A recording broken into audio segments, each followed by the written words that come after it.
Asylum's been going since 1999. It was founded by Donal and Jerry O'Grady. How long am I at this now? About 30 years working in the arts, I suppose. I always keep wondering, like, what's the point of me? And that's the only answer I can come up with, is that is to ask questions, or I suppose encourage people to think about things a little bit differently and come at things from a slightly different angle. And then we met, Donal and I met, and we're married now. We're constantly bouncing off each other. I mean, we do kind of tend to take roles within a production, but in the making of something, it's always in that bouncing over and back. And Maeve has so many skills in so many different areas. I am from this area. I'm from County Kilkenny. I'm from close to Callan, and had started working in Callan Art Centre. And we started to engage with Callan, and we were invited to work in the Callan Workhouse. So this is the Callan Workhouse. This was the home of Asylum's first site-specific piece in Callan, called 6 by Sundown, back in 2007. This is where it all kind of started, I guess. We were invited to kind of say goodbye to and respond to the workhouse's difficult history and its kind of more pleasant, shall we say, recent past. It was pretty much our first time working in this way, and we were, I think, instantly hooked in terms of what you get to do when you get to respond to a place's history and to pay attention to a building. The building kind of talks back to you. So as part of the Workhouse project, we had like little installations in these two buildings. Maeve's mum made one, and there was studio artists living here at the time. Actually, some of that installation is still kind of here. There were sort of weird ghosts of the famine in here and stuff like that. And as the audience came down, this is the original Workhouse famine bowl. And its kind of stories and its history, that's really exciting. So we ended up kind of moving back to Kilkenny. We were based in Cork for years, and in 2015 we started looking at the whole street of Bridge Street in Callan in collaboration with numerous other partners, including Callan Art Centre. And then ultimately doing this adaptation of Thomas Kilroy's novel, The Big Chapel, which was a fictionalised version of a true history from the 1870s in Callan. We've called those three works the Callan Trilogy because in some ways they kind of represent the past, present and future of Callan. That brings me then to the Callan Energy Store, which came out of COVID lockdown. I suppose like the Callan Trilogy started to make us really think about what our responsibilities are as artists, what's our civic responsibility, living in a community, in a small community. And I think that's where kind of the climate action stuff is coming out of. So this is the Callan Energy Store. Follow me this way. Come on. This is my daughter Chloe. We're doing it for her, really. Come on. So, this is going to be the energy store. This big yellow bucket here. That's going to be our electrolysis bath. That's not for hair removal, that is for rust removal. Okay, follow me this way. So, this is going to be the Callan Energy Store. I know it might not look like much right now, but it's going to be beautiful, trust me. We've got it under control. We've 7 days to make this habitable and to make it beautiful. We've got running water, we've got a flush toilet, we have no electricity, that's coming on Monday. We're going to remove all the pigeon poop from the floor for health and safety reasons, and the pigeons themselves as well, the producers of said poo. And that's it. Within 7 days, this place, lads, is going to be transformed. Callan has a population of about 2,000 people. What function does a theatre company have in that context? Like, nobody's going to the theatre every night, let's face it, you know. It's not like in a city where there's a kind of culture of, you know, you go out kind of maybe one night a week. This is really, the work we do has to be kind of special because it might be the only time you go to the theatre in a year. So I suppose a lot of the idea behind the energy store was like just being a useful part of that conversation. Usually that's through a show or whatever, like in this case it just was much more direct. No, let's literally have the conversation. Is that theatre? I don't know. One of the things about Asylum and its kind of activism side is that the art itself is not activism, it's how we make the art that is the activism. Creative Ireland put out a call for projects that combined art and climate change initiatives. So it was a broad enough brief, but it was quite specific as well. But when we read the thing, it was like, well, this is exactly what we've been talking about. Myself and Donal, who's involved in the art side of the project, tossed around ideas about how we could use the concept of energy mixed with his skill set in the arts world to deliver messages to the general public. We love kind of playing with language and changing the language around things that are hard to think about. We were in what's locally known as the old bacon factory, and it had been sitting kind of unused. And when I say unused, I mean unactivated. So like it was used as a storage space, the space we were using, which was the old freezer or fridge, I think. The reason we've chosen this place is because it was the original site of the Callan powerhouse, which in 1907 was providing energy to 12 different businesses in the town and about 90 individuals, and also providing street lighting in the town. So Callan had street lights, electric street lights, before any other town in the county, or probably in the region, certainly for any small town. So it was a bit of a minor miracle at the time. We knew the history of the building, and we knew the owner, and we knew that he would be, that Seamus would be really open. To me, this is probably one of the most important sites from an energy point of view in the town.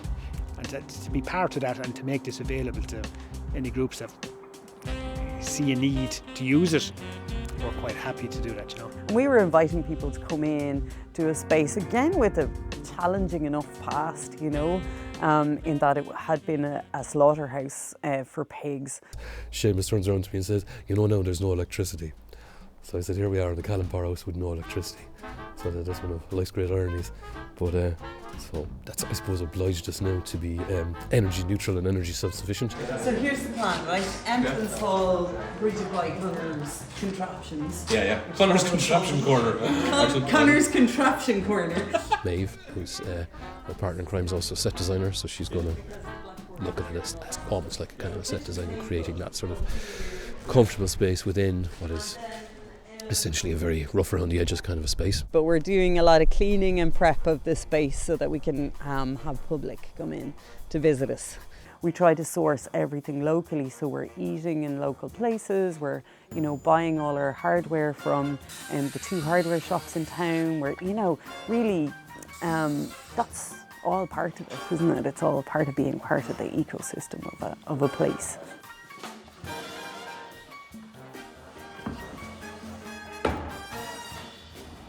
Perfect.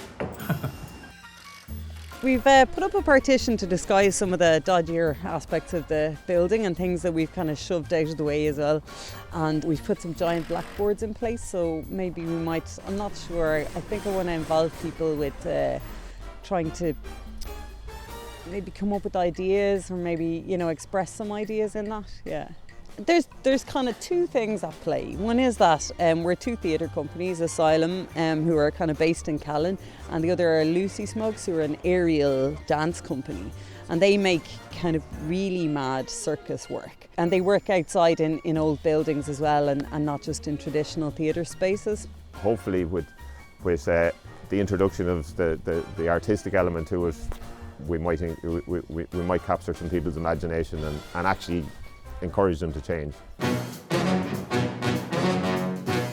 Coming into a building, you know, hasn't been kind of in use for quite a while. Getting power into the building and being so aware of the cost of power, like, you know, I mean, when we discovered that there wasn't any, we had to go out and find a solar generator. And the first price was given for that was $5,000 for a solar generator.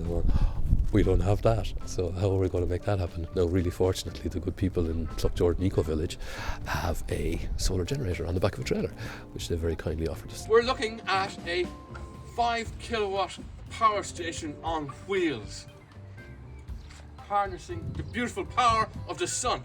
To take the fear away that this technology is not going to work is probably one thing that hopefully will come out of this event, that they'll see this work and that this will run for the next 4 weeks without even a grid connection. And then hopefully we'll be able to have enough energy to keep the lights on, not boil a kettle, but run a projector, and being able to do kind of a couple of displays and things like that, because we're going to have series of talks as well.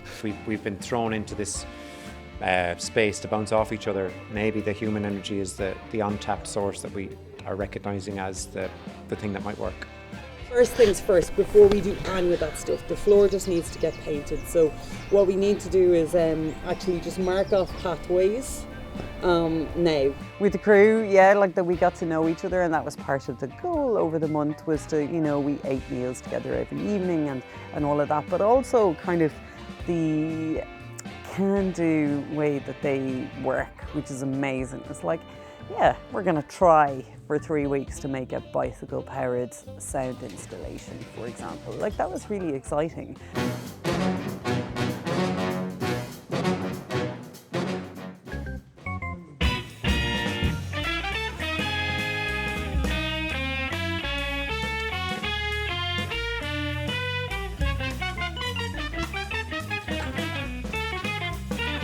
Yeah, so it's 9:30 on Friday, the 8th of April. Our official launch is in 1 hour and 30 minutes. So we're nearly ready. Well, I don't know if we're ever going to be ready. We have our full system is wired in, fused, fully safe. We've got a battery system here that's feeding straight from the generator. Here we've got a map of the space. John arrived yesterday. We started putting the writing on the walls. I think the idea is that over the space of the next 3 weeks there'll be a lot more writing on the walls, because we want to get other people's ideas and opinions. We're going to have a little programme of events that are coming up. The programme is still quite open, and again we want that to be an ongoing conversation with the town. I think that's kind of the realisation that we had last night. We kind of finally figured out what the damn thing is, and it's just about creating a space for really, really important conversations, because we need to have them. What is my biggest fear today? Total power failure, I suppose. We have to put. Hey! Oh, there we go. I didn't go happen. We have a kilowatt coming in from the sun, and our battery is now powering everything in the place. Okay, so that's you taking you right up to 11. Okay, cool. Donald? I'm going to set up projector, get all that kind of going, and then I want 20 minutes just to figure out what I'm going to say. Oh yeah, why don't But you I'll just do that on make my that own. your top priority? Go for a walk. Yeah, okay. Yeah, do that. That's I'll all hear you need the to do. batteries. That's very important. Brilliant.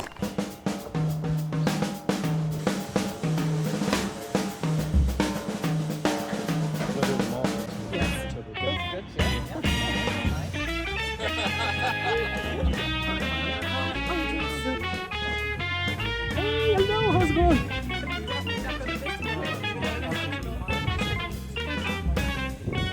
And we'll officially get this thing on the road. Come on in. Welcome to the Energy Store. Come on in. Come on in. You're very welcome. Thanks for coming. Come on in. There's plenty of seats inside. Come, sit down. Make yourselves comfortable. Make yourselves at home. Frank, very welcome. It's a veteran asylum inmate.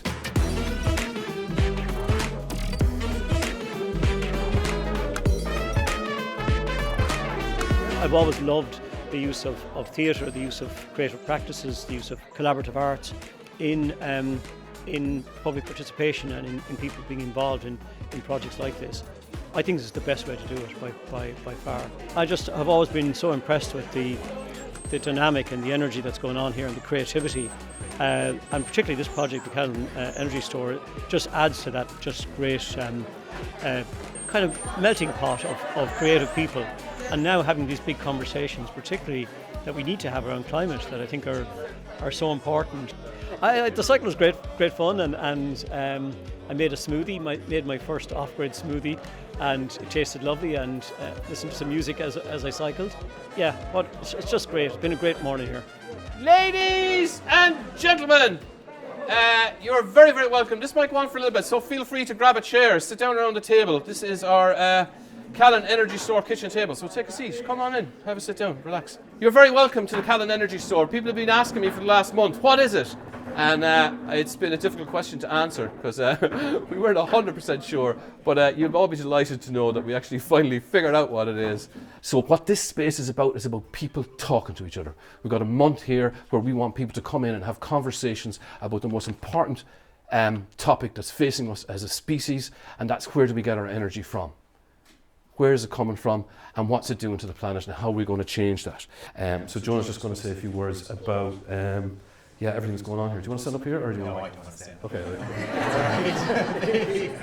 So we're in Lucy Smokes. We were involved in the big chapel, and we met Donal in Asylum, and have been coming to Kilkenny for the last 6 years to do shows. And we're really excited to be involved in this because we've been on this push as an entire sector to figure out how we do circus touring and circus shows completely off grid. And so we've done a lot of work in here showing you little ways, kind of DIY ways to make electricity. Fixing climate change isn't something that I can do or we can do individually. It has to be a social thing. And so, it's a social change. It has to happen as a group. To use creativity around the bigger conversations and public participation, I've always been a huge fan of that approach, and I think it takes us out of our comfort zones, challenges us all to rethink things and think differently, and demystify some of the big stuff around climate. Actually, on the launch night where we had the gramophone DJ did our launch, and then he did a gig in Fenley's that night.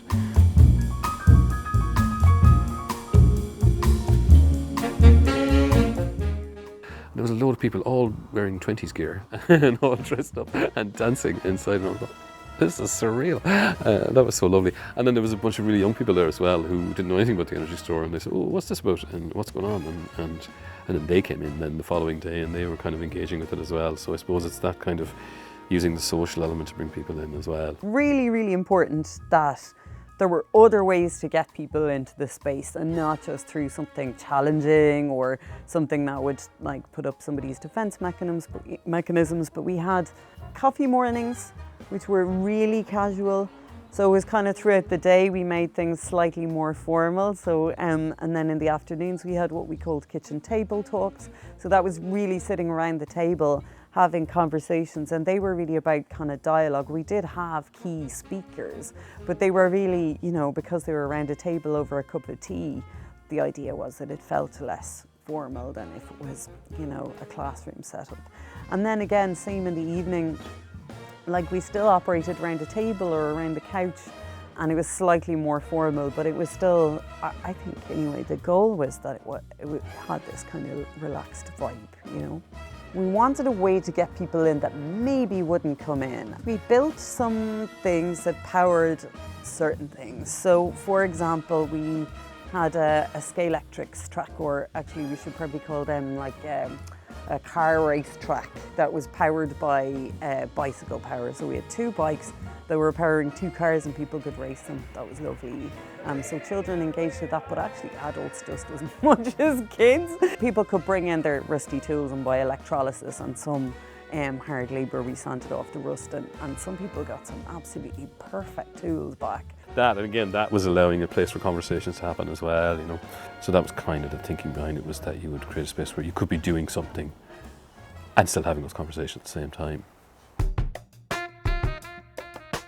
Well, it's Monday, the 25th of April, afternoon. Just handed back the keys to the bacon factory this morning after cleaning up and putting away our toys. So I suppose the idea was to create a space for people to think about energy in a different way and to talk about energy. That was one side. And the other side was us as a theatre company engaging with the town and beginning a conversation that's been kind of on hold for 2 years of a pandemic. That is really interesting because evaluation has to be a really big part of this. I think there's a population of 2,000 people in Callan. We had about 200 people come to visit us in the energy store. That's 10% potentially of the town. I think that's a success. I think it was like 100 little time bombs that various people set up, sometimes unknowingly, that will go off at different points in the future. Some of them have already gone off. Those solar panels, for example, in the Callan Energy Store were sitting outside the building for a month, and people could touch them and look at them and wonder about them and maybe start thinking, that's enough for me in some ways, It's the energy that could potentially come from this is that motivation to act, or at least to have left here and feel that you now know more than you did and it isn't all that boring, And I think that everything we do is heading towards a man-powered or a carbon neutral show in 2024. So that's the goal, the ultimate goal. I don't think I can change your behaviour or you can change my behaviour. Our behaviour changes in the conversation between So those conversations happened, and hopefully we'll see. Who knows?